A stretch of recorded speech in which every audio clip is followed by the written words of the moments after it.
Hi, welcome to Snapjack. So a lot of you that have been using rear stands just for simple chores like lubricating a chain, cleaning the rim, or cleaning your chain, you've been forced to spend $100, $200 more on getting a rear stand. And the majority of us just want something to lift up the back wheel so that we can just do some quick maintenance on the bike.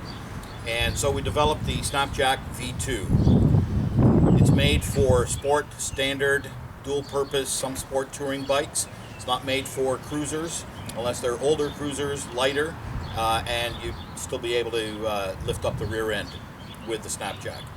This is the V2 model, and we're going to show you what's inside the package, how to set it up, the overall length, the compact size it folds to so that you can carry it with you on trips, and the adjustability up and down, and some little tips and tricks on how to set it up. It's very simple. So join me, will you? And let's show you the Snapjack V2. So when you get the Snapjack,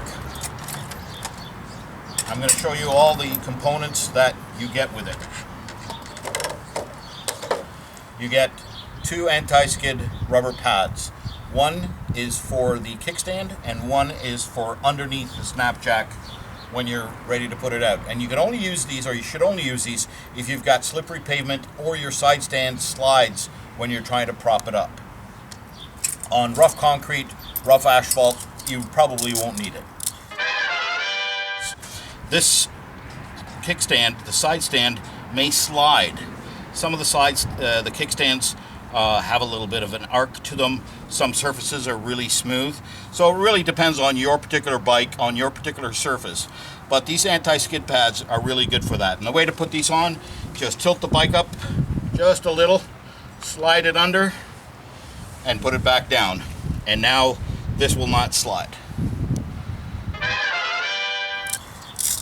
The Snapjack comes with its own brake locking strap, which is the first thing you should do when you're setting up the Snapjack. So this is the brake locking strap. We're going to slide it in, hook it through, and then bring it around, and that's done. It's going to lock your front brake. It comes with a nice handy carry pouch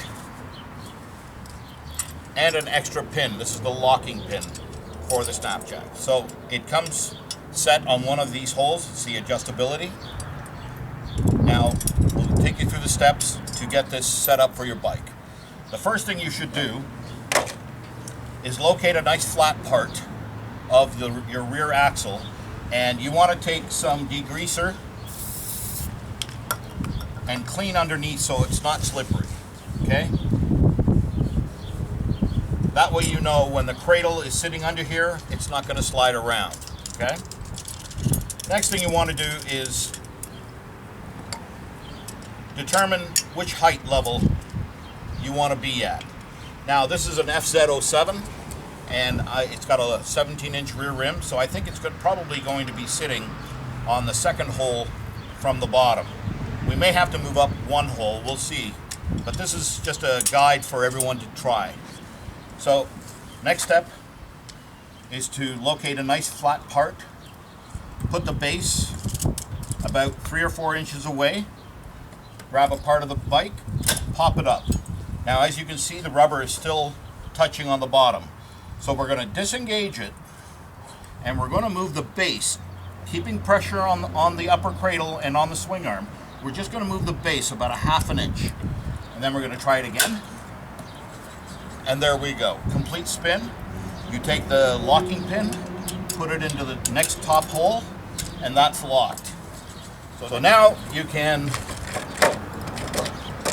go on the other side, lubricate the chain, clean the chain, check your alignment. You can take some cleaner and polish your rims very, very quickly and easily. And I'm going to show you this again from the back side so you see it, but I'm going to go through the step right now once more. So you take out the locking pin, gently pull it away. Now when you're engaging and disengaging, there is a warning right here, and that is not to get the fleshy part of your hand stuck into this pinch point, or you'll get a nice little mark on your hand and it'll hurt. So don't do that.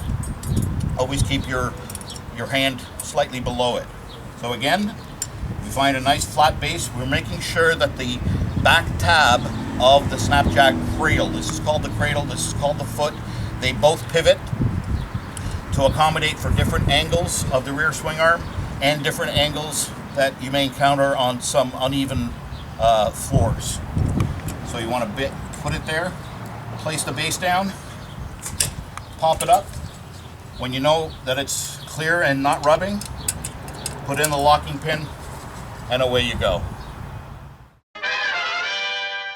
So the Snapjack, when it is fully extended to the very, very top hole, and when you extend it to the very top hole, you won't have access to the locking pin.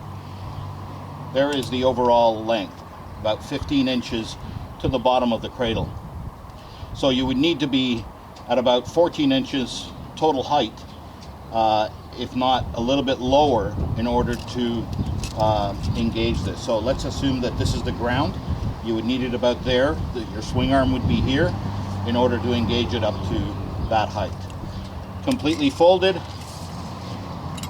it is just under 9 inches and it only weighs 1.2 pounds. So you can put it in the nice little Snapjack pouch that we have for you.